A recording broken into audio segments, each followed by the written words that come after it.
Bueno, buenos días de nuevo. Tenemos la primera conferencia de estas jornadas. Está con nosotros Carlos García Paret. Ya empiezo mal. Bueno, voy a corregir y ahora sigo bien. Sobre todo es amigo, con el cual hemos compartido pues bastantes años y proyectos de cooperación allá por las tierras brasileñas, en la Amazonia. Bien, Carlos es licenciado en Economía, máster en Energía y Cambio Climático. Yo diría que es un gran experto en cambio climático. Imaginaros viviendo en la Amazonia con todo lo que allí hay de devastación, de depredación del latifundio, ¿no? Pues él lo ha vivido eso en carne viva durante 20 años. Lleva 20 años ligado a la cooperación internacional, siendo cooperante en terreno, como digo. Allí en terreno, en São Félix de Araguaia, es una región, aquí hablamos de Soria vaciada, pues São Félix de Araguaia sería también ¿cómo la llamaban? El Valle de los Excluidos. Sí. Es una región de Mato Grosso, imaginaros en la Amazonia, pero está en el norte, en una esquina, y súper olvidado. Pero allá había una figura emblemática de la cual, pues Pedro Casaldáliga. Os invito a que entréis en Google, que ahora está todo, y en YouTube, y pongáis vídeos de Pedro Casaldáliga y os permitáis el lujo de ver alguno. Un hombre especial, un hombre emblemático, luchador, defensor de los indígenas, de los campesinos. Nos ha influido a una gran generación, entre ellos a nosotros dos. Bien, yo diría que Carlos también es un gran estratega, tiene una cabeza bien amueblada, le decía Pablo, y tiene capacidad de análisis y de formulaciones estratégicas de medio y largo alcance. Actualmente lleva 6 años trabajando en la Coordinadora Nacional de ONGs de Desarrollo en Madrid. De alguna manera está representando también a la coordinadora que agrupa pues, a todas las ONGs de desarrollo que trabajamos en España. Y ahí es responsable de incidencia política, que es otra de sus cualidades y sus sensibilidades. Responsable de incidencia política, con lo cual se relaciona con ministros, con secretarios de Estado, con partidos políticos, intentando que la cooperación pues sea atendida por todas estas instituciones importantes. De hecho, ha venido un poco apresurado y a las 4 de la tarde tiene que estar en Madrid porque tienen una reunión en el Parlamento, porque está en trámite la futura ley de cooperación española. Así que ha hecho el esfuerzo. Ha sido un placer, Carlos. Gracias por estar con nosotros y tienes la palabra. Muy bien, ¿se me oye? Si no, pues nada, muchas gracias, Eduardo. No os quedéis a mitad de las cosas que ha dicho, porque has entrado bastante. Y bueno, pues la verdad que un agradecimiento muy grande a la universidad, a la Cátedra Agenda 2030. A ver, ahora mismo se me oye mejor. Ahora mejor, ¿no?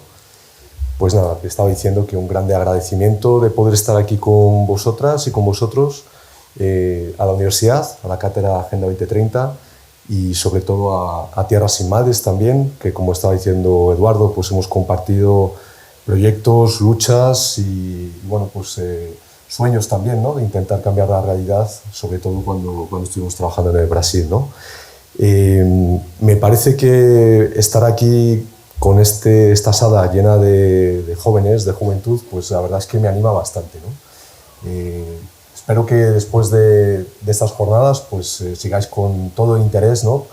Del tema de cooperación internacional, todo el tema de desarrollo sostenible, ¿no? Y que, bueno, pues que si estáis aquí es por algo y espero que, bueno, pues que os pique el gusanillo, todos los esfuerzos que estamos intentando hacer desde muchos sitios, ¿no? Por cambiar la realidad. Y os animo a que, bueno, pues son profesiones muy bonitas, ¿no? Que podéis elegir a partir de estos estudios y os animo a que sigáis con ello, ¿no? Yo estaba sentado ahí como vosotros y vosotras hace 25 años y la verdad es que no me arrepiento para nada, es precioso y bueno, pues poder aportar nuestro granito de arena para poder cambiar la realidad, pues me parece que es algo que llena mucho como profesionales también, ¿no?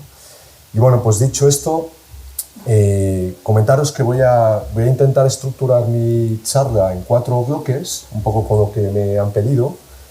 Voy a hablar un poco del pasado, del presente y del futuro de la cooperación internacional en España. Y sobre todo, bueno, pues al final intentaré terminar reuniendo pues, las ideas más fuertes, ¿no? Más importantes de esos 3 bloques, ¿no? Esto no es una charla magistral, ni mucho menos, o sea que espero que sea un diálogo. En cualquier momento levantéis la mano si tenéis alguna reflexión, tenéis alguna pregunta, cualquier cosa que no haya quedado clara.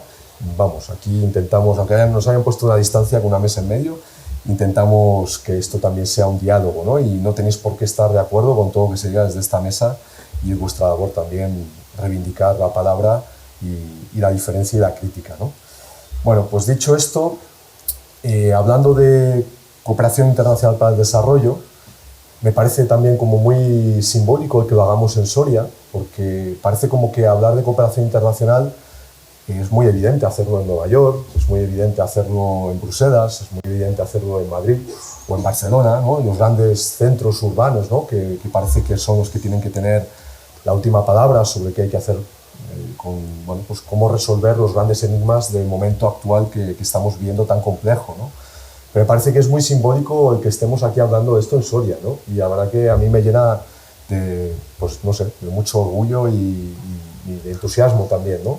Que en cualquier sitio, en cualquier pueblo, en cualquier ciudad, los desafíos globales que estamos enfrentando como humanidad importan y bueno, pues las respuestas las tenemos que construir entre todos, ¿no? No son los grandes centros políticos, económicos, donde exclusivamente se tienen que fraguar las soluciones que necesitamos para el desarrollo sostenible, sino que esas soluciones las tenemos que construir desde todos los sitios y con responsabilidades compartidas, hasta en Soria también, ¿no? Y entonces, bueno, pues yo creo que esto es como el primer mensaje que quería trasladaros, ¿no? Si entramos un poco en el pasado, ¿no? Y vemos el sistema de cooperación que hemos venido construyendo en las últimas décadas en el Estado español, bueno, pues tenemos como varias características importantes, ¿no? La primera característica es que, bueno, pues hemos tenido como 3 décadas, el resultado de las instituciones que tenemos ahora son 3 décadas de construcción. Tenemos una ley de cooperación internacional vigente desde el año 98, se aprobó en el segundo gobierno del PP con José María Aznar. En aquella época se aprobó por consenso, o sea, la cooperación internacional fue una política de Estado de consenso por todos los partidos políticos, y bueno, pues desde entonces el desarrollo de esa cooperación se hizo a través de 3 planes directores, fundamentalmente, ¿no? Fueron los 3 primeros planes directores. Ahora justo este año se va a empezar a desarrollar, a discutir el 6º plan director, ¿no? Pero los 3 primeros planes directores fueron cada 4 años, ¿no? Cada plan director fueron como muy importantes para establecer el rumbo, la institucionalidad, un poco el cariz de ese sistema de cooperación internacional. Y luego también fue muy importante en esas 3 décadas, ¿no? Que estoy hablando, toda la construcción territorial que se hizo en lo que hemos denominado después como cooperación descentralizada, ¿no? Que es la cooperación internacional que se está haciendo pues no solo desde el Estado y las instituciones del Estado. Cuando hablo de Estado, bueno, pues el Estado desde Madrid, ¿no? Las instituciones que están ahora con sede en Madrid, la ECI, la Agencia Española de Cooperación Internacional, el Ministerio de Asuntos Exteriores, sino toda la cooperación que se ha ido desarrollando desde otros centros, ¿no? Desde las comunidades autónomas, diputaciones, ayuntamientos, y bueno, pues también desde los centros universitarios también, ¿no? Que ha sido muy, muy importante, ¿no? Y es tan importante esa cooperación descentralizada que a España le da un carácter diferencial respecto a otros países, ¿no? Vemos otros países que también tienen cooperación descentralizada, pero no es tan arraigada como la que podemos tener en España, y bueno, pues nos da, como estaba diciendo, ese carácter diferencial. Yo cuento muchas veces la anécdota cuando han venido, ahora sabéis que hay los países bueno, pues en desarrollo, ¿no? Que están teniendo cada vez más protagonismo en la escena global, ¿no? Pues ahora la cooperación ya no está solo dividida en países norte y sur, sino que hay otros muchos proveedores de cooperación, como estamos diciendo, ¿no? Bueno, pues hemos visto, por ejemplo, el caso de Corea, el caso de México, el caso de Brasil. Pues nos han visitado mucho estos países en España, y cada vez que nos preguntan, bueno, contadnos, ¿cómo habéis hecho la cooperación? Cada vez que les contamos el tema, bueno, todo es muy interesante, ¿no? Y toman nota de muchas cosas, ¿no? De nuestro modelo de cooperación, pero cada vez que les hablamos de la cooperación descentralizada, ellos se dan cuenta de que en ese valor diferencial hay un activo estratégico, ¿no? Y es un activo estratégico que nos permite estar pues con una cooperación que, como estaba diciendo, para resolver los dilemas que tenemos ahora mismo, que son muchos y muy cruciales, necesitamos también pues, el concierto de todas las instituciones en todos los niveles del territorio, ¿no? Vemos en otros países que hay como una suerte de cooperación muy estatalizada, muy tecnocrática, muy de grandes instituciones, con edificios muy bonitos, ¿no? Uno se va a Francia y ve la Agencia Francesa de Desarrollo, es un gran rascacielos en el centro de París, ¿no? Y es muy bonito. Pero creo que lo que tenemos en España y hemos conseguido desarrollar en estos 30 años, pues tiene ese valor de que podamos, pues desde todos los rincones del país, pues que tengamos gente e instituciones preocupadas por la cooperación internacional, ¿no? Perdona que me haya detenido en esto, pero me parecía un poco como, pues también estando aquí, pues me parecía importante resaltarlo, ¿no? Otras características que tiene el sistema actual es un sistema que está altamente impulsado por la ciudadanía.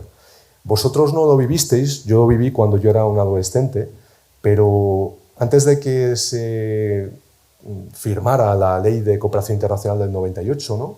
Que todos los partidos políticos se pusieran de acuerdo, hubo unas grandísimas movilizaciones en todo el Estado, ¿no?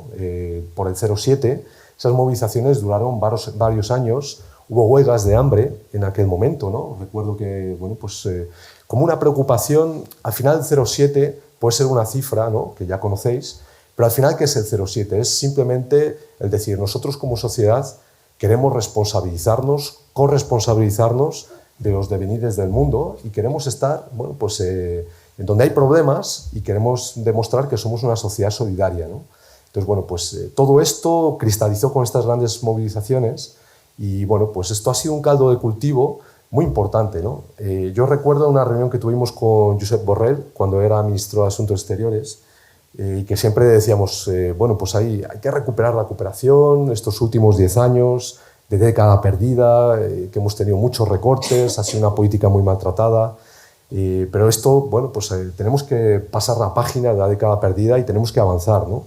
Y él nos decía, claro, pero es que yo no tengo, nos provocaba un poco, ¿no? Él decía, pero es que no hay acampadas en la Castellana, ¿no? No tenemos tiendas de campaña como había antaño, ¿no? Pero nosotros le tuvimos que recordar que ese espíritu de la solidaridad internacional nunca se ha perdido. O sea, y esto es una característica muy importante de estos últimos 30 años. Esta sociedad no ha perdido ese cuño, ese valor intrínseco, ¿no? de esa preocupación por la solidaridad internacional. Y esto lo hemos visto constantemente. Ves las encuestas de opinión. Hay una encuesta de opinión que pregunta a toda la ciudadanía de todos los países, se llama el Eurobarómetro, y le pregunta qué grado de importancia tiene para los ciudadanos el tener que atender asuntos globales, el preocuparse por los países más pobres del mundo.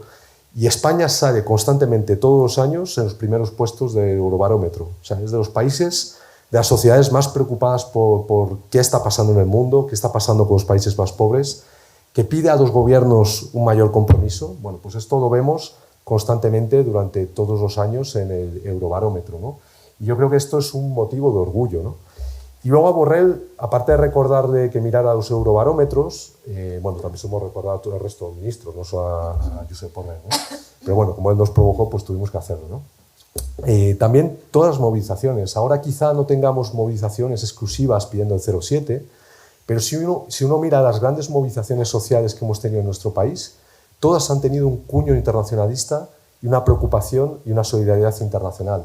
O sea, recordemos, por ejemplo, el no a la guerra, ¿no? Cuando toda la invasión de Irak, todas las guerras que hubo también a partir de cuando se derrumbaron las Torres Gemelas, ¿no?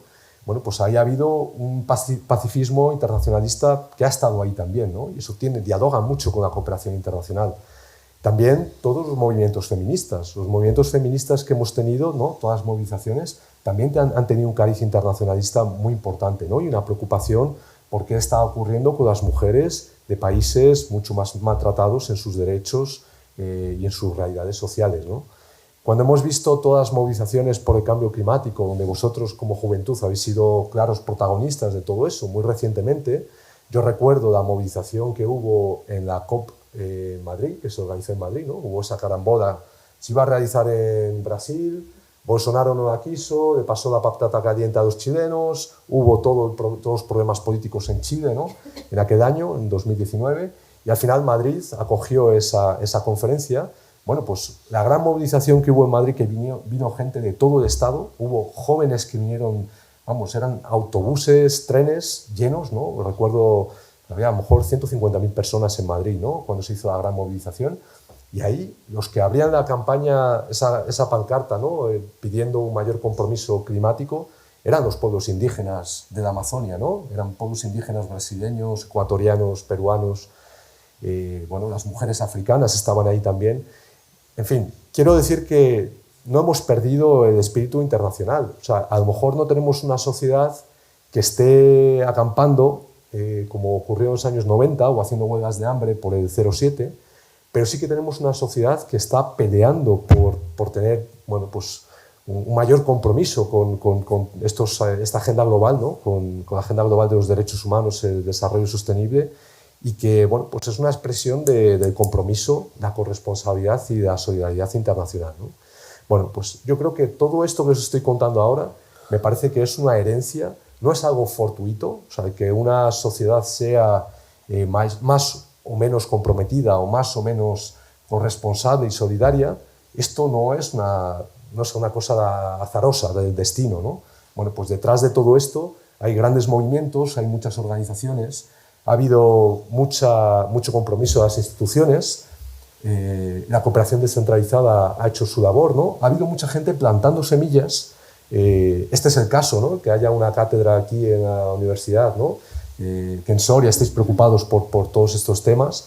Bueno, pues todo esto se ha ido plantando, ¿no? Ha habido mucho trabajo de hormiguita para que ahora tengamos una cosa que se lo recordamos a todos los responsables políticos, de cualquier color político, se lo recordamos, ¿no? Si tenemos hoy un activo de una sociedad responsable y corresponsable, preocupada por la cooperación internacional, ha sido por este trabajo de hormiguita que se ha estado haciendo durante estos 30 años. Y esto es algo que tenemos que mantener y tiene que ser algo prioritario pues en las próximas 2 décadas, justo ahora que estamos discutiendo, bueno, pues los devenires del sistema de cooperación internacional y se está planteando, bueno, pues la primera gran reforma del sistema de cooperación internacional durante este tiempo, ¿no? Bueno, pues estas son las primeras cuestiones que quería comentaros. No sé si tenéis alguna duda o algún comentario así de todo esto que os he explicado hasta ahora, si lo compartís, no lo compartís. Yo también quería preguntar por el caso de que se nombra mucho al sector público y al ciudadano individual o colectivamente, pero también cuál es el papel del sector privado y de las empresas en este caso, por ejemplo. Muy bien. Bueno, pues cuando hablamos es muy buena pregunta. Cuando hablamos de la cooperación, los desafíos de la cooperación internacional, ahora, en el momento en el que estamos, una de las cosas que os quería comentar es que es muy importante la cooperación que se puede hacer desde los estados o desde las instituciones públicas. Es muy importante la cooperación que se puede hacer desde la Unión Europea, ¿no? Cada vez ha sido más importante y va a ser más importante en los próximos tiempos, ¿no?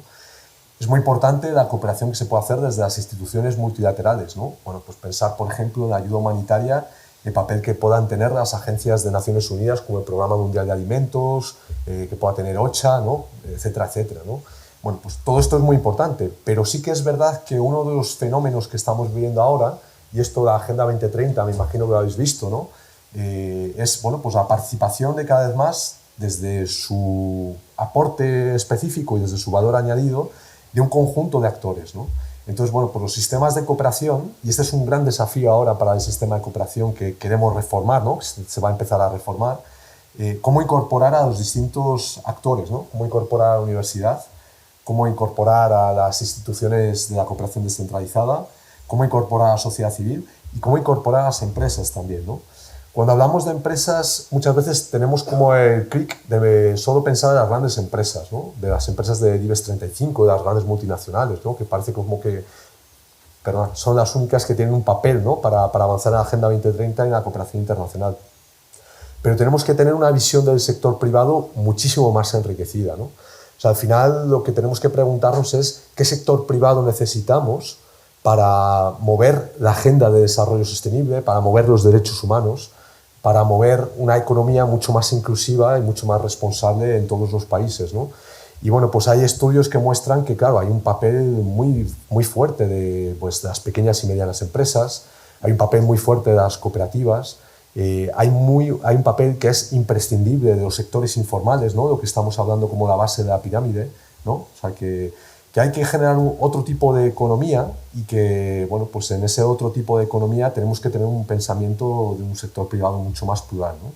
El gran desafío, como estaba diciendo, es cómo incorporar a este sector privado en los sistemas de cooperación que queremos construir, ¿no? Y para eso, bueno, pues para que las instituciones públicas puedan colaborar con esta gran paleta, ¿no? Esta gran gama de actores, tienen que tener, bueno, pues tienen que estar preparadas para ello, ¿no? Y tienen que tener pues, unos cuadros, tienen que tener unas capacidades, unos recursos, unos instrumentos, unas normativas. Ahora tenemos una normativa que, bueno, pues es muy rígida, ¿no? Es muy burocrática, tenemos un exceso de burocracia a la hora de hacer cooperación internacional, ¿no?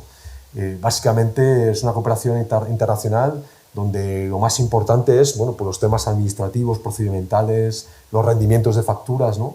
Y bueno, pues tenemos que darle un pensamiento a todo eso para reducir la burocracia, intentar ensanchar las capacidades de colaboración con todos los actores, ¿no? O sea que, bueno, es un poco por ahí. No sé si he respondido a tu pregunta. Si tenéis más preguntas. Bueno, pues si os parece, sigo un poco y quería hacer con todo esto que estoy contando, un balance de dónde estamos ahora mismo en España, ¿no? Con esta construcción que hemos tenido, bueno, pues tenemos una balanza con un haber y un debe, ¿no? Y en el haber, pues podemos destacar que tenemos un sistema de cooperación que en relación a otros países, pues sí que podemos decir que ha puesto un foco muy importante en la lucha contra la pobreza y en promover los derechos humanos, ¿no? O sea que hay otros países que han mezclado un poco las agendas, ¿no? Y han puesto la agenda económica o comercial o una agenda a lo mejor geoestratégica, pues mucho más una cooperación al servicio de otras agendas. Yo creo que en España sí que hemos conseguido tener, bueno, pues un sistema de cooperación que desde todas las instituciones pues podemos decir que más o menos el foco central sigue siendo la lucha contra la pobreza y la promoción de los derechos humanos. Y esto es muy importante, ¿no? Aunque tengamos que ahora enriquecer esa agenda con una mirada de sostenibilidad que es, bueno, pues un poco más compleja, ¿no? Y tenemos que preocuparnos mucho más por los temas ambientales, por los temas de desigualdad, por los temas de, bueno, pues de cómo incorporar a todas las minorías ahora mismo, ¿no? Bueno, pues tenemos una agenda más compleja, que es la agenda de la Agenda 2030, ¿no? Pero bueno, creemos que es importante que se mantenga este foco, ¿no? Otro tema que tenemos, ¿no? Viendo un poco el haber de esta balanza, es que tenemos un ecosistema de instituciones estructuradas que tienen un alto valor estratégico, ¿no? Al final, si miramos a todo el Estado, pues podemos ver que hay unas 500 ONGs, organizaciones de la sociedad civil que hacen cooperación internacional. Tenemos unas 210 instituciones que están haciendo hoy en día, incorporando también a la universidad, que están haciendo cooperación internacional. Y tenemos una base amplia de profesionales, unos 10.000 profesionales, 20.000 voluntarios. Tenemos unos 2,5 millones de ciudadanos que colaboran con la cooperación internacional, ¿no? Con recursos prácticamente, ¿no? Con cuotas, apoyando a las ONGs. Y bueno, pues todo esto, claro, es un activo muy importante, ¿no? Tenemos la cooperación descentralizada, no me voy a detener más, ¿no? Ya lo estaba comentando antes. Y tenemos una experiencia acumulada en algunas temáticas concretas que, bueno, pues que yo creo que nos posicionan muy bien de cara a los desafíos que tenemos un poco en adelante, ¿no? Hemos trabajado desde la cooperación española mucho en los temas de género, en temas de pueblos indígenas, en temas de medio ambiente, acción humanitaria, agua, microfinanzas y una economía alternativa. Bueno, pues hay unas experiencias en las instituciones con todo esto, la promoción de los derechos humanos. Todo esto es un caldo de cultivo muy importante para lo que tenemos que hacer de aquí en adelante, ¿no? Y tenemos, bueno, pues otras cuestiones que se han levantado, ¿no? Cuando se hacen estos diagnósticos, es el carácter dialogante de la cooperación española, ¿no? Antes de hacer cooperación, pues se va a los países, se pregunta a las contrapartes, se establecen mesas redondas donde se intentan hacer planes estratégicos en los distintos países, ¿no? Desde el Estado hay una figura que se llaman los MAPs, son los marcos de actuación país, ¿no? Y es una cuestión, bueno, pues es una mesa de concertación con todos los actores para ver qué podemos hacer en cada país. Y bueno, pues creo que España ha aplicado mucho lo que se denomina la agenda de eficacia de ayuda, que no es otra cosa que, bueno, pues que no sea una agenda que se imponga, ¿no? Sino que sea, bueno, pues España se pone al servicio de agendas compartidas y que se construyen conjuntamente, ¿no? Y esto, bueno, pues yo creo que es muy importante, ¿no? para hacer una cooperación de calidad y que sigamos haciendo una cooperación de calidad en los próximos tiempos, ¿no? Y otra cuestión muy importante es que España ha colaborado mucho a nivel de, y cada vez más, a nivel de la Unión Europea, con lo que ahora se denominan equipos Europa, ¿no? Y cada vez estas mesas de concertación de trabajo en los países pues se hacen también de la mano de la Unión Europea y de las instituciones multilaterales, ¿no? Bueno, pues al final lo que estamos haciendo es que si queremos hacer cooperación, intentemos ponernos de acuerdo entre todos los actores para ver qué es lo que hay que hacer con toda su complejidad, porque para ponerse de acuerdo hay que gastar recursos, ¿no? Y muchas veces no tenemos todos los recursos, y que no cada uno vaya a su bola, ¿no? Y de una forma totalmente facetada, ¿no? O fragmentada en siglos, ¿no? Que cada uno intente desarrollar pues, lo que le parezca más conveniente, ¿no? Entonces, bueno, pues esto es una cuestión muy importante en cómo estamos haciendo cooperación hasta ahora. En el DEBE hemos tenido, bueno, pues hasta ahora una ausencia de un centro político. Al final, bueno, pues falta un poco el que se pilote el barco, ¿no? Desde un sitio que sea identificable, ¿no? Bueno, pues aunque sea una arquitectura integradora, ¿no? Pero bueno, necesitamos tener, bueno, pues hacia dónde va este barco y cuál es un poco el rumbo, ¿no? Hemos tenido una atomización de la gestión, sobre todo a nivel estatal, ¿no? Al final hay una suerte de distintos ministerios, cada uno hace cooperación sin hablar con el otro, ¿no? Y bueno, pues esto ha tenido prácticas pues, muy nefastas para la eficacia de la cooperación que hemos hecho hasta ahora, ¿no? Hay una ausencia de articulación con los distintos niveles del Estado, ¿no? Entre la cooperación que se puede hacer desde la Agencia Española de Cooperación Internacional y las distintas comunidades autónomas o la cooperación descentralizada, ¿no? Entonces, esta articulación es un desafío muy importante. El tema de la farragosidad normativa, ¿no? Y toda la burocracia que tenemos, que es algo que, bueno, pues que nos constriñe, ¿no? Y que tenemos que cambiar, eso está ahí.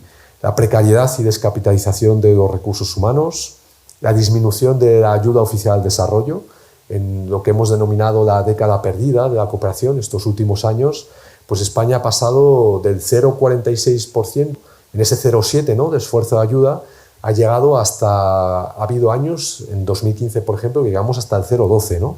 Ahora nos hemos ido recuperando un poco en estos tiempos, estamos en el 0,25, pero estamos a la mitad de la media de la Unión Europea, ¿no? O sea, la Unión Europea está en el 0,5, o sea que todavía tenemos un recorrido de normalización de nuestro esfuerzo de ayuda, ¿no? Los recursos que invertimos en cooperación para el desarrollo, y bueno, pues esto está ahí, ¿no? Nosotros provocamos mucho esto, ¿no? Cuando hablamos a los medios de comunicación y a los políticos diciendo de que estamos por detrás de Hungría.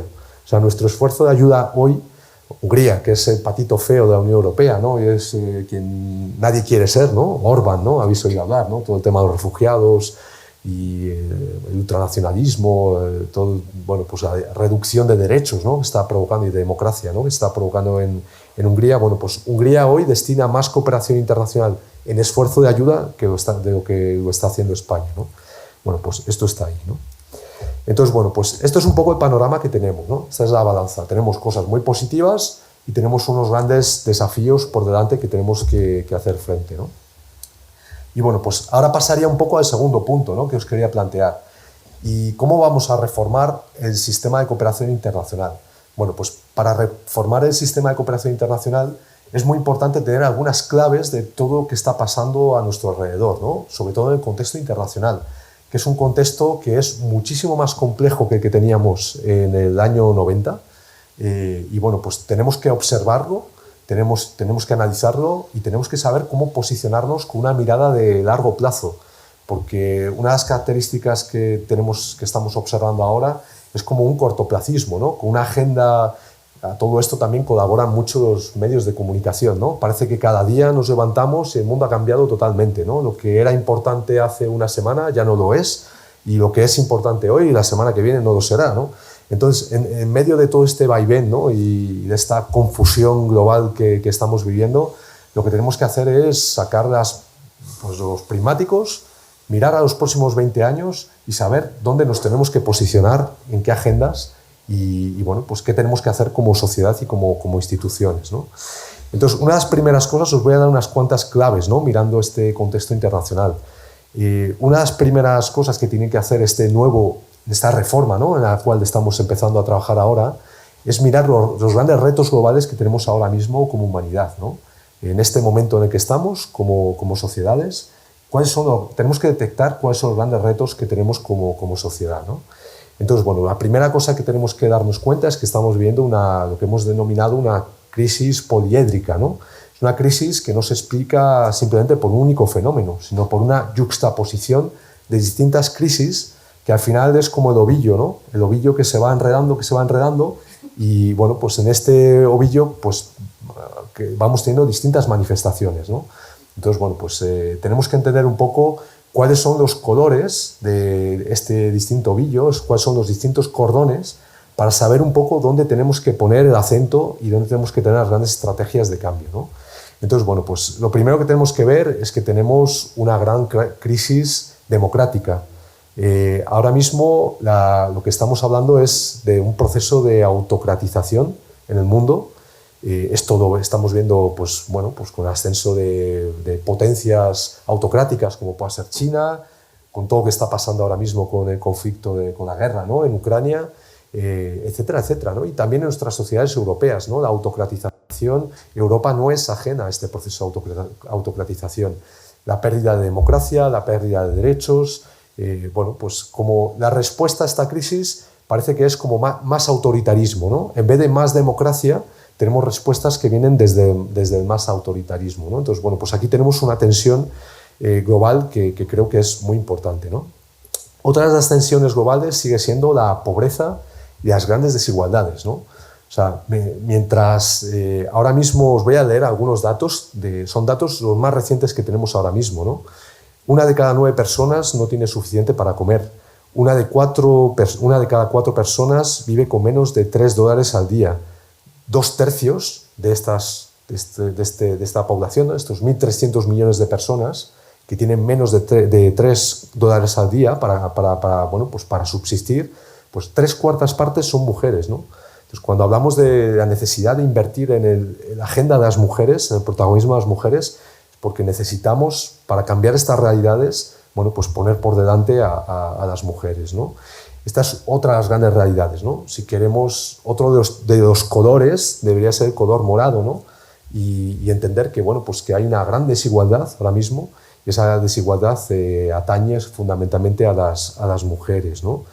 Esa desigualdad y esa pobreza atañe a la juventud también, ¿no? Entonces, bueno, pues tendremos que ver otro de esos colores del ovillo, ¿no?, que está totalmente enmarañado, es ver un poco qué está pasando a la juventud hoy en día, ¿no? Y vemos que, bueno, pues 1 de cada 8 jóvenes en todo el mundo no encuentra trabajo, y muchas veces no encuentra un trabajo que sea de calidad, ¿no?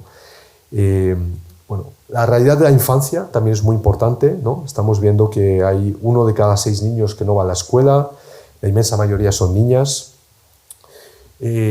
Los temas de la superdesigualdad, ¿no? Estamos viendo que mientras tenemos todo esto que os estoy contando, tenemos a los súper ricos que, bueno, pues ya no solo es que tengan yates, sino que están comprando naves espaciales para ir a la Luna, ¿no? Y para ver, pues en unas cuantas horas, pues hacerse unos cuantos selfies desde una órbita. Y bueno, pues mientras tanto sabemos que no están pagando impuestos, ¿no? Y entonces, bueno, mientras no pagan impuestos, pues no tenemos recursos para atender toda esta agenda global que tenemos ahí, ¿no? Y el último color, el último hilo, ¿no?, que estamos viendo ahí es la emergencia climática y ambiental que estamos viviendo ahora, ¿no?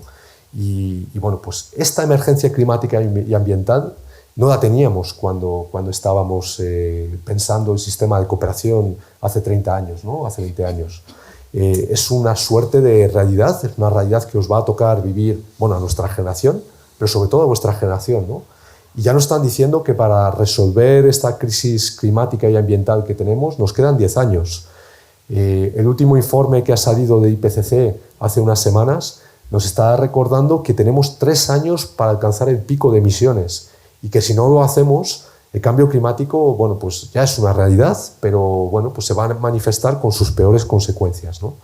Entonces, bueno, pues todo esto está ahí, ¿no? Esto es un poco esa madeja a la que nos tenemos que enfrentar. Entonces, la primera clave para repensar un sistema de cooperación es mirar a esta madeja y decir, vamos a poner esto en el centro de la agenda, y vamos a pensar qué podemos hacer como sociedad para resolver este problema que tenemos ya delante de nuestras narices en los próximos 20 años, ¿no? Porque ninguna de estas soluciones son fáciles y vamos a necesitar preparar a nuestras sociedades, preparar nuestras instituciones para estar a la altura de estos desafíos que tenemos ahí, ¿no?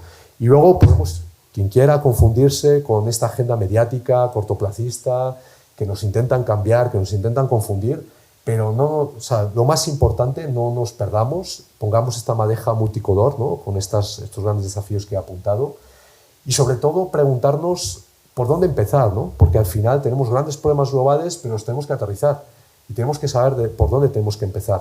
Bueno, pues tenemos que, como se decía muchas veces, ¿no? Piensa globalmente, pero actúa localmente también, ¿no? Entonces, esa agenda local la tenemos que conjugar todos los días, ¿no? Y tenemos que pensar en nuestro consumo, en nuestra inversión, a qué vamos a dedicar nuestro tiempo libre, a qué vamos a dedicar nuestro tiempo profesional y bueno, pues intentar desarrollar la mayor coherencia posible, ¿no?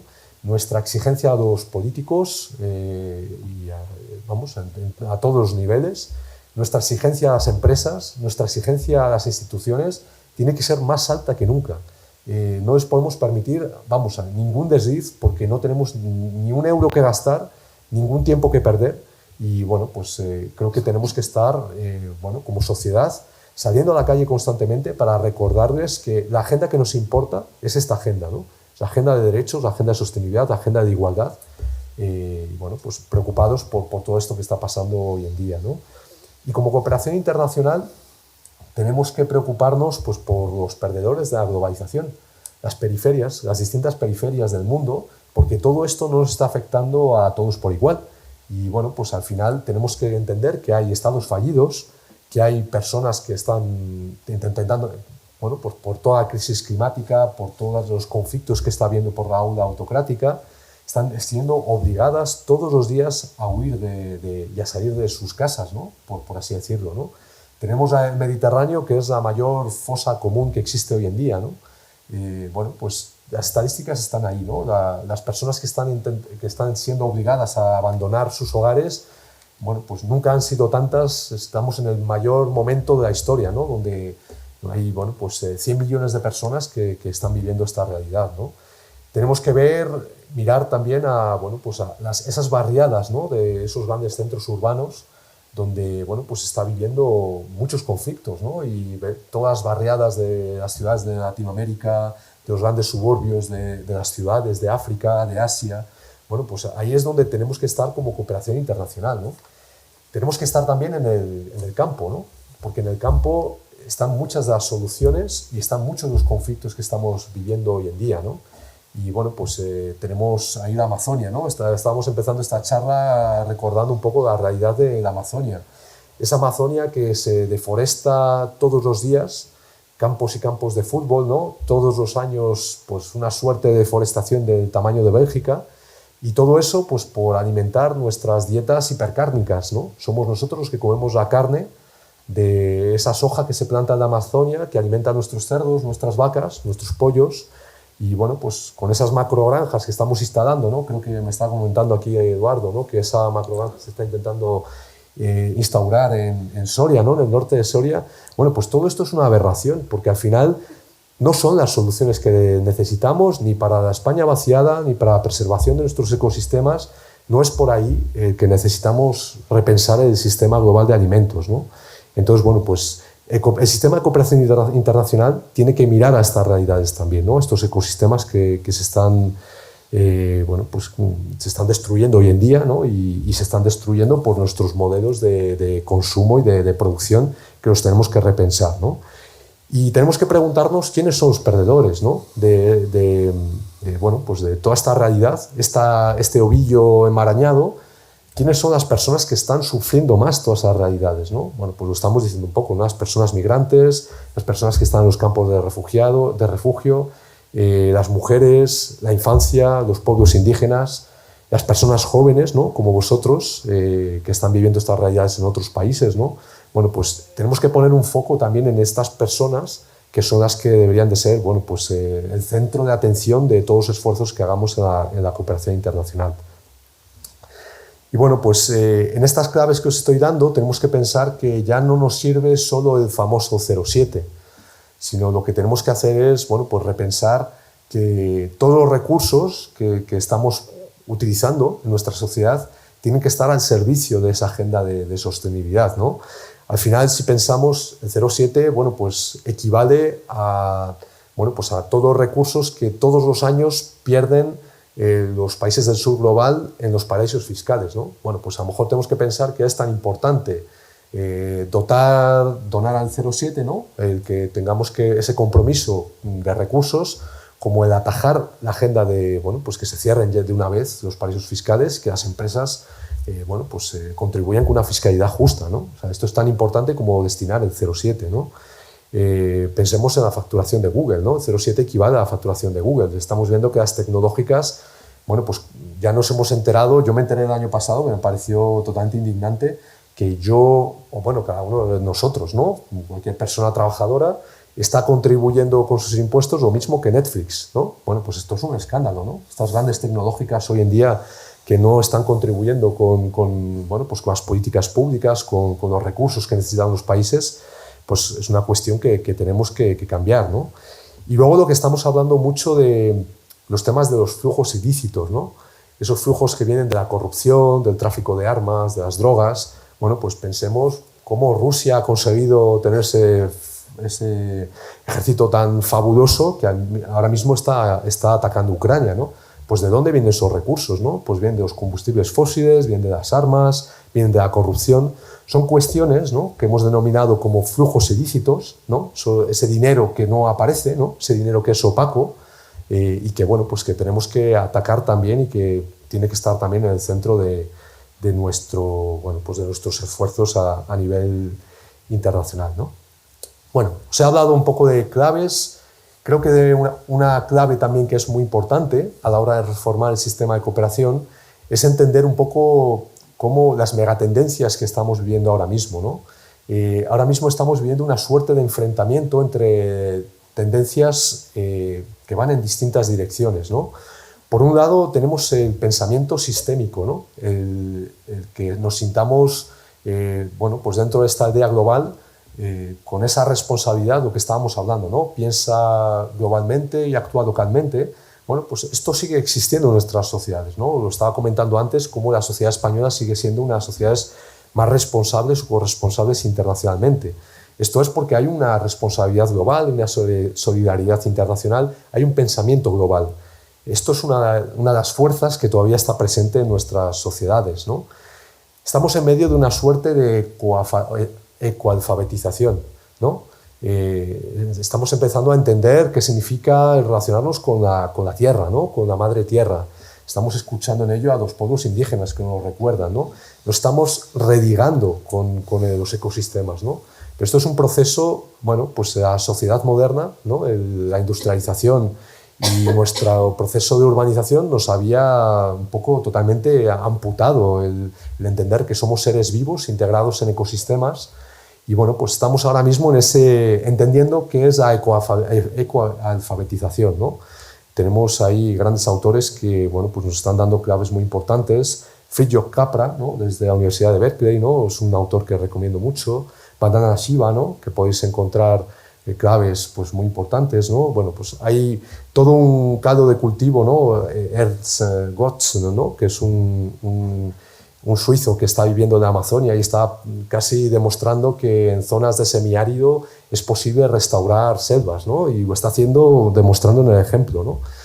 Bueno, pues hay toda una cultura de redigarnos con la madre tierra, de entender que la destrucción no es una fatalidad y que recuperar la madre tierra no solo es posible, sino que es una responsabilidad que tenemos, ¿no?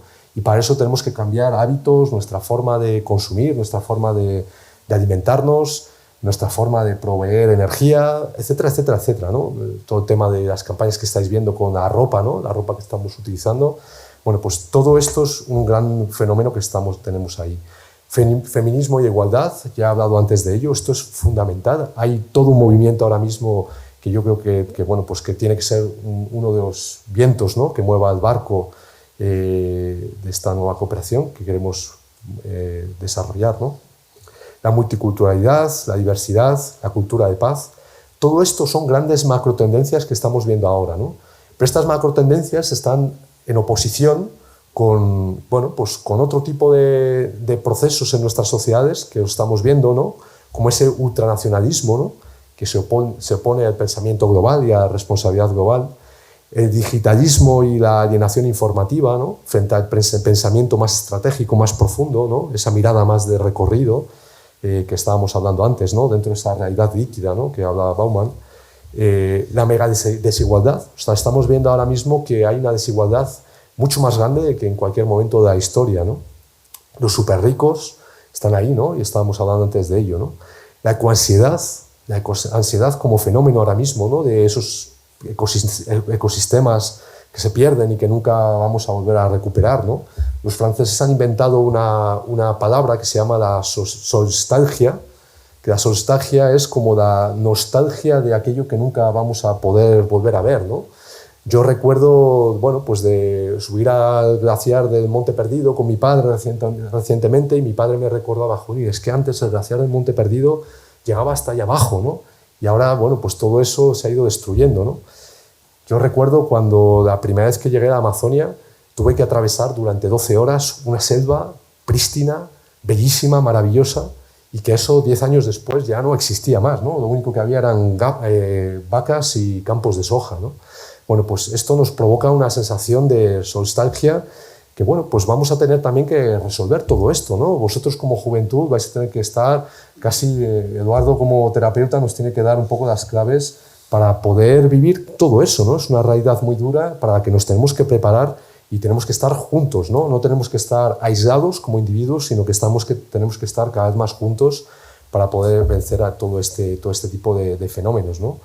Y tenemos también pues el militarismo, ¿no? El militarismo como gran tendencia que lo estamos viendo ahí en oposición y en confrontación a la cultura de paz, ¿no? Bueno, pues al final lo que tenemos que es repensar nuestro modelo de desarrollo, el paradigma de desarrollo.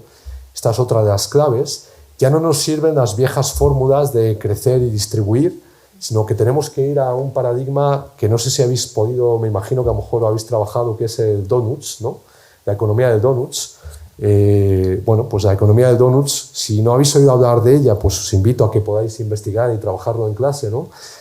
Hay una intelectual que se llama Rakeworth que habla un poco de esto, ¿no? Que tenemos que ir a un donuts donde al final, dentro de un círculo donde pueda entrar toda la humanidad con derechos, tengamos que tener en un lado de donuts suelos de derechos donde se garantice una vida digna para toda la población del mundo, ¿no? Todas las sociedades, pero que al final tengamos que, y ese es el otro lado del donuts, ¿no? Tengamos que respetar los límites del planeta, ¿no? Entonces, bueno, pues en ese suelo de derechos y en esos límites planetarios tenemos que desarrollar esa economía pues, inclusiva y sostenible para todas las sociedades dentro de este planeta, ¿no? Bueno, pues este es un poco el desafío que tenemos ahora, ¿no? Tenemos claves, ¿no? Un poco dónde se posiciona Europa ahora mismo en medio de esta realidad tan compleja, ¿no? Pues hay una tensión ahí muy difícil entre esa Europa de comerciantes, esa Europa ahora que parece que se obsesiona con la seguridad, o esa Europa que puede ser, bueno, pues una promotora, ¿no? De esa agenda de sostenibilidad y de democracia y de derechos en todo el mundo, ¿no? Pues bueno, pues esto es un tema muy importante, ¿no? Y bueno, pues tenemos que tener estas claves como muy presentes a la hora de definir el sistema de cooperación que queremos, ¿no? Bueno, pues ya entro un poco en hablaros de futuro, ¿no? Me quedan 15 minutos, ¿no? 10 minutos. Escasos. Hablaros un poco de futuro, ¿no? Sabéis que, como decía Eduardo, ¿no? Al principio de la conferencia, estamos ahora mismo, por primera vez, es una gran oportunidad que tenemos, reformando el sistema de cooperación, ¿no? Bueno, pues claro, España no se puede quedar descolgada de estos grandes desafíos que tenemos a nivel global, ¿no?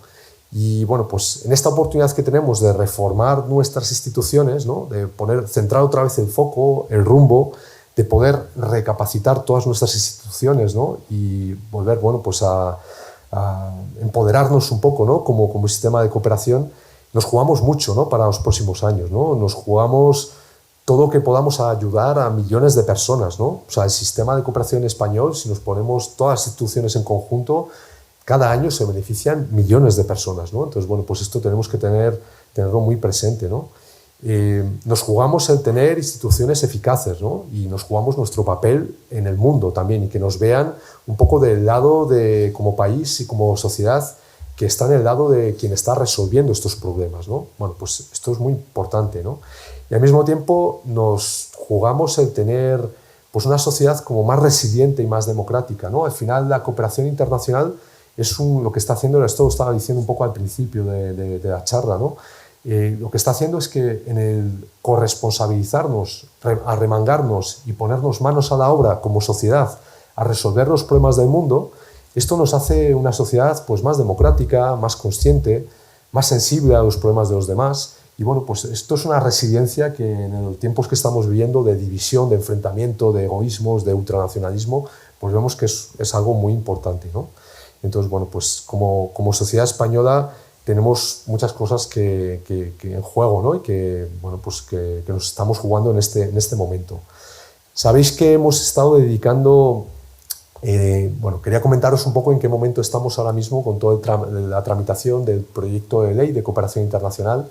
Hemos estado muchos años, desde muchas instituciones, demandando esta reforma, ¿no? Que no podíamos seguir como estábamos, que teníamos que dar un carpetazo a, un carpetazo a lo que estábamos hablando de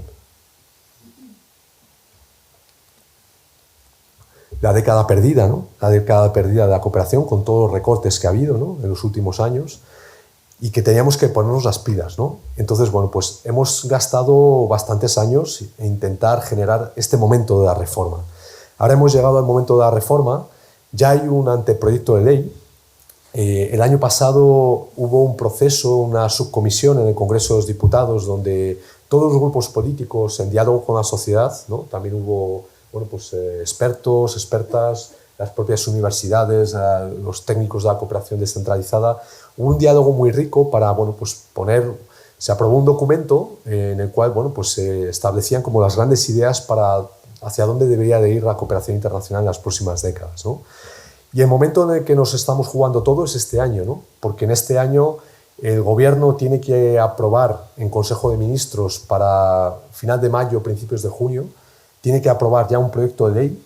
Ese proyecto de ley tiene que entrar en las Cortes Generales, y tenemos que, bueno, pues hay un proceso parlamentario donde los distintos grupos políticos van a tener una altísima responsabilidad. O sea, al final, lo que nosotros estamos demandando, ¿no? Y bueno, pues vamos a hacer campañas también en coordinación para alertar a la ciudadanía. Lo que no nos podemos permitir es que con todo esto que hemos comentado hoy, ¿no? Este momento que estamos teniendo como humanidad, que de repente veamos otra vez el patio de colegio, ¿no? Y esta guerra que tenemos, ¿no? Bueno, pues de pelearnos entre los grupos políticos, pues por intentar marcar diferencias, ¿no? Sin más. Y lo que estamos intentando es llamar a una responsabilidad, porque nos estamos jugando mucho, ¿no? Entonces, bueno, pues esperamos que en los próximos meses, en esta tramitación parlamentaria, lo veréis en las noticias, lo veréis en redes sociales. Nosotras como coordinadora y como organizaciones vamos a estar... ¿Me quedan 10 minutos? Vamos a estar muy activas en este sentido, ¿no? Para pedir que vosotras y vosotros como ciudadanos demandéis a los grupos políticos bueno, pues que sean responsables, y que, como ocurrió en el 98, se apruebe una ley por consenso, ¿no? Que es lo que necesitamos, porque al final lo que necesitamos son instituciones y una cooperación internacional para los próximos 20 años, ¿no? Entonces, bueno, pues todo esto es fundamental, ¿no? Bueno, ya termino con algunas claves y ya doy pie un poco al debate de todo lo que os he estado contando hasta ahora, ¿no? ¿Con qué nos quedamos de todo esto? Bueno, pues tenemos un diagnóstico claro como sociedad de lo que necesitamos, qué tipo de sistema de cooperación necesitamos. Aquí hay bastante unanimidad, hay bastante consenso, ¿no? Cuando hacemos esa balanza que os estaba comentando antes, y hacia dónde hay que poner el rumbo, cuáles son los desafíos que tenemos como país, ¿no? Y como sociedad. Hay un consenso en que necesitamos calados profundos en esta reforma, que no necesitamos una reforma cosmética. Necesitamos bueno, pues establecer unos fundamentos importantes de ese sistema de cooperación basados en la agenda de sostenibilidad, de derechos, en la coherencia de políticas. Necesitamos unos objetivos claros, ¿no? Que miren a ese ovillo enmarañado, ¿no? Que os estaba comentando antes y que nos pongan un poco ese rumbo que tenemos que caminar desde enfoques feministas, ecologistas y de derechos humanos. Necesitamos mejorar la calidad de nuestras instituciones con modelos de gobernanza mucho más inclusivos, ¿no? Que puedan, como nos decía el compañero, incluir a toda la cooperación que se está haciendo desde la cooperación descentralizada, desde las distintas instituciones, de los distintos actores, ¿no? Para eso necesitamos instituciones preparadas para eso, porque eso no es una dádiva. Tú no tienes una institución que se concierte con más actores per se, ¿no? Hay que tener capacidades, hay que tener perfiles profesionales, hay que tener mandatos y recursos para todo eso, ¿no? Necesitamos una cooperación financiera que se está discutiendo ahora de una forma muy importante, ¿no? Y que esté integrada en todos los objetivos del sistema de cooperación y que no sea una cooperación paralela. Y bueno, pues necesitamos recursos para que todo esto sea viable y una apuesta por las personas, ¿no? Entonces, bueno, pues el momento es propicio, la oportunidad que tenemos ahora y bueno, como ciudadanos y ciudadanas tenemos que ya hacer un llamado a la responsabilidad.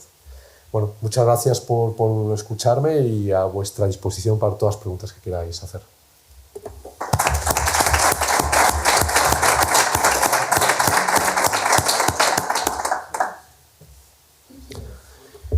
No sé si tenéis algunas preguntas, sin miedo. Todo lo que os hemos contado, cualquier cosa que se os pase, cualquier duda, cualquier cosa que no estéis de acuerdo, que no tenéis que estar de acuerdo con todo. Sí. ¿Crees que, por ejemplo, el tema del ecologismo, sí que sé que en Europa se están tomando medidas, se está tratando de ayudar a otros países a mejorar en estos aspectos, pero luego hay otros países como China o como es la India, que son países en desarrollo que no están teniendo prácticamente en cuenta? Sí y no. Porque sí que estamos viendo, hay una cosa que no sé si conocéis, que es nuestra huella ambiental. Sabéis que esto, bueno, todos los años, cuando veo que está haciendo muy bien el trabajo aquí en la cátedra, luego me cuentas, ¿no? Sabéis que nuestra huella la consumimos al llegar el mes de abril. Sabéis que estamos consumiendo 2 planetas y medio. Bueno, pues esto lo está haciendo Europa, lo está haciendo nuestras sociedades occidentales.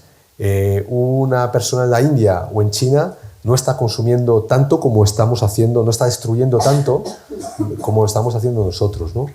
Y bueno, pues sí que es verdad que no deberían de repetir el camino que hemos hecho, ¿no? Hay que repensar el paradigma y hay un gran debate en todo esto, ¿no? Pues bueno, pues ahí yo creo que un sistema de cooperación moderno, eficiente, tiene que pensar también a ayudar a otros países a no repetir todo lo que hemos hecho mal estas últimas décadas, ¿no? Y cómo podemos desarrollar las economías, los sistemas energéticos, los sistemas alimentarios, ese tipo de sociedades, ese tipo de economía, bueno, pues en base a otros planteamientos, ¿no? Otra tecnología y otro paradigma, ¿no? Que es lo que estamos hablando, ¿no? Vamos, parece muy buena la pregunta, muy pertinente. Sí. Yo, con el tema de las deforestaciones de la Amazonia y de las contaminaciones de países en vías de desarrollo, la cosa es que Europa, durante las revoluciones industriales, ha contaminado, ha deforestado todo lo que ha querido y más. Ahora nosotros es como que no estamos dejando a países en vías de desarrollo que hagan eso, porque ya estamos en el límite. Sería bueno que Europa diese un dinero, pagase a gente lo que pudiese producir, se lo paga Europa para que no hagan eso, pero que se lo pague, porque ellos se tienen que desarrollar, están queriendo desarrollar y en parte Europa no está dejando que hagan todo lo que nosotros hemos hecho. Sí, un poco haces una pregunta en la línea que estaba diciendo el compañero, ¿no? Y es un debate muy importante. Yo creo que es un debate que me imagino que estáis teniendo y que debemos de seguir teniendo, ¿no? O sea, que al final, como estaba diciendo, recuerdo que estaba escuchando ayer en la radio, estaba un científico que él estaba diciendo que era muy importante que unas cosas que están en la Agenda 2030, que el 30% de los océanos esté protegido, ¿no? Y entonces al final el presentador del programa de radio decía, bueno, pues claro, eso nos va a llevar a tener que comer menos pescado. Y entonces el científico decía, no, todo lo contrario, es que si protegemos el 30% de los océanos vamos a tener mucha más cantidad de pescado. O sea, al final necesitamos proteger el planeta para regenerar nuestros sistemas económicos, ¿no? O sea que, y en la Amazonia es exactamente lo mismo. O sea, hay que escuchar a la ciencia, simplemente. Lo que están diciendo los científicos es que si tú continúas destruyendo, nos quedan 2 días. Tenemos recursos suficientes, tierras suficientes disponibles. Lo que pasa es que estamos en una inercia de un modelo que es totalmente despilfarrador. Despilfarrador en recursos, en tierra, en agua, en semillas, en energía. Entonces lo que tenemos que hacer es pensar cómo salir de ese despilfarro y bueno, pues contar con la naturaleza, ¿no? Que es lo que yo creo que es el gran desafío que tenemos ahora. Y bueno, pues el caso de los océanos y de la Amazonia es lo mismo. O sea, el agronegocio brasileño, yo recuerdo la conversación que yo estaba en debates, ¿no? El agronegocio moderno que ha empezado las grandes empresas, ¿no? O los agricultores que han empezado a escuchar a la ciencia o que se han dado cuenta porque lo están viviendo, dicen, no, pero es que nos interesa más Amazonas, no menos Amazonas. Tenemos, o sea, en Brasil hay millones y millones y millones de hectáreas totalmente degradadas por este sistema que tenemos ahora de destruir, avanzar, destruir, avanzar, destruir, avanzar, ¿no? Entonces lo que necesitamos es lluvia, es agua, es servicios ecosistémicos, ¿no? Y para eso tenemos que tener ecosistemas preservados, ¿no? Y saber producir con los ecosistemas y no contra los ecosistemas, ¿no? Bueno, esto me parece como muy importante, ¿no? Muchas gracias por la pregunta. Es un tema, un debate apasionante, ¿no? ¿Sí? Yo voy a volver a parecer como un disco rayado, pero se escucha mucho de la parte de responsabilidad del ciudadano, que mencionabas también a la hora de elegir gobernantes, y también, obviamente, desde el momento de impulsar legislación, sobre todo en el aspecto que creo que es el más urgente, en mi opinión, que es el cambio climático. Pero vuelve a quedar de lado el sector privado en el sentido de la innovación y las tecnologías que puede impulsar mucho más eficientemente una empresa. Creo que también es importante como ciudadanos cómo votemos y cómo nos expresemos para que se impulse la legislación necesaria, pero me parece también importante y quiero también saber tu opinión con respecto a los hábitos de consumo y decisiones de compra que podamos tener en día a día o en decisiones grandes, entre la diferencia entre comprarse un coche nuevo y un Tesla. Básicamente, ¿cuánto más aporta en ese sentido un empresario innovador como puede ser Elon Musk que comités enteros de política que quieran impulsar una legislación? Claro. Buenísima pregunta, ¿no?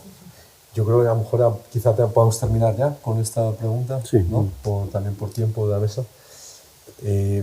2 cosas en lo que estás diciendo. Yo creo que pensando en las grandes corporaciones, tenemos que ir a... O sea, lo que nos están diciendo la gente que sabe de esto es que vivimos en un marco de desregulación. Y es un marco de desregulación que tampoco es... No hemos llegado a la desregulación porque sí, sino que se lleva construyendo esa desregulación durante décadas. Entonces, esto hay que revertirlo. Hay que volver a un marco de regulación. Y un marco de regulación no es precisamente negativo, no tiene por qué revertir en más ineficacia en el sistema económico, ni mucho menos, ¿no? Porque al final hay muchas empresas que quieren ser responsables, que lo que está ocurriendo es que ahora mismo sufren el dumping, bueno, pues de la bajada de condiciones y de una competencia desleal a nivel medioambiental y a nivel de derechos laborales y derechos humanos por las empresas que no son responsables, ¿no? Y esta es la realidad que nos da la desregulación, con lo cual tenemos que poner normas, ¿no? Entonces yo creo que esto es una cosa muy importante. No sé si habéis oído hablar de todo el debate que está habiendo ahora en Europa y que va a empezar a haber aquí también en España, de tener leyes de empresas y derechos humanos, de debida diligencia, ¿no? Todo esto es una cuestión fundamental, ¿no? Para empezar a tener regulaciones sobre el comportamiento de las grandes empresas. Y la segunda cosa que creo que has puesto encima de la mesa y me parece que es prioritaria es que nosotros todos los días hacemos votos en el sistema económico, ¿no? Y lo que yo creo que sí que ha cambiado y está empezando a cambiar es que en mi época no había tantas soluciones. Si tú querías comer ecológico, pues no había soluciones. Si tú querías tener una movilidad responsable, pues no había tantas soluciones. Si tú querías tener un consumo energético sostenible, pues no había tantas soluciones, ¿no? Y ahora todo esto sí que hay, ¿no? Entonces yo creo que hay una agenda de soluciones que como consumidores, bueno, pues la tenemos ahí, ¿no? Siempre van a decir, no, pero es que es mucho más caro. Bueno, pues no sé, yo creo que evidentemente es mucho más caro, ¿no? Y ahí hemos visto todo el fenómeno de los chalecos amarillos, Y bueno, pues yo creo que a eso sí que tenemos que gestionar esa transición a la sostenibilidad, ¿no? Esa transición ecológica justa, ¿no?